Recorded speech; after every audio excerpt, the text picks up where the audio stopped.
I play Mike Markkula, who, in my opinion, is, under-recognized for his contribution to the early years with Apple. He came in right as they were developing Apple II, which is really the first real computer with a keyboard, and wrote him a check for $90,000 in 1977 dollars, whatever that would be today. So Mike Markkula is money. I come in with the money, and that's when, things really take off.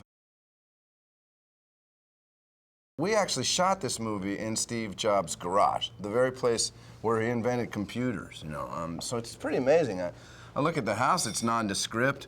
It's not unlike every other house on that block, but it is the house. I asked the producers, you could have shot this around the corner here in Reseda or something, but he said we had to go to the, it may be small, but it's a mountaintop, and we had to go shoot there. The very first scene I do, they make this character look really rich. He drives up in a gold Corvette and in a dollar bill green-colored suit. But I'm thinking as the morning into shooting that, because I just got the part. How would you find somebody's house in 1977? You can't look it up on your GPS, right? So I have like a Filofax type of book. Remember those? And a map. Because you'd have to be looking at a map to. So that was just my little tip of my hat to how things used to go. And if only we had little devices that could tell us where to go and how to do those things, which of course we do now because of this guy. I wanted to be pulling up into his front yard with the old version of how you found somebody's house, which was you'd write down the address and you'd look it up on a map. Details like that are really what Josh Stern, too, the director's really got an incredible eye for the minute details that make this so authentic. Ashton's crushing it in this part. It's so fun to watch because, again, I know so little about Steve Jobs, but his essence, everybody kind of has a sense of, and whatever that essence is, he's got it. It's really wild to see. The script is written that each of these points in the story are kind of subtle, is what I found when I read it, so that